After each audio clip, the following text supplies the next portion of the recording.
Seorang pesakit kanser tahap akhir dibawa masuk ke wad kecemasan seperti biasa.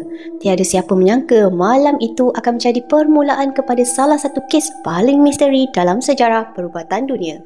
Jururawat pingsan, doktor mengalami sawan dan semuanya bermula hanya selepas darah seorang wanita diambil. Ini adalah kisah benar Gloria Ramirez yang dunia kenal sebagai The Toxic Lady. Pada malam 19 Februari 1994, wad kecemasan Hospital Riverside di California sedang sibuk seperti malam-malam biasa.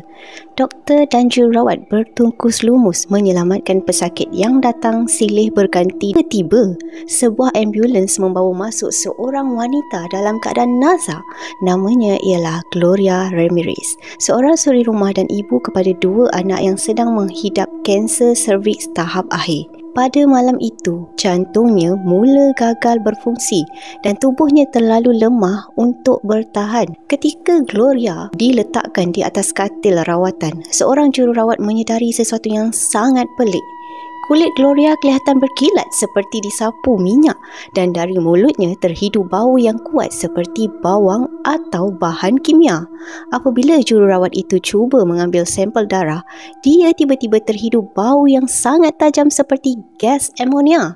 Yang lebih mengejutkan, terdapat butiran kristal kecil seperti kaca yang terapung di dalam darah Gloria. Tidak lama selepas itu, jururawat tersebut tiba-tiba menjadi pucat, pening dan terus rebah pingsan di lantai. Seorang doktor pula masuk untuk membantu.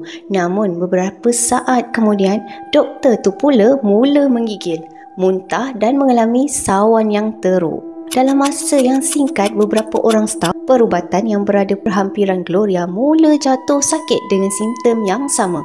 Pada saat itulah semua orang sedar malam ini tidak lagi menjadi satu rutin biasa.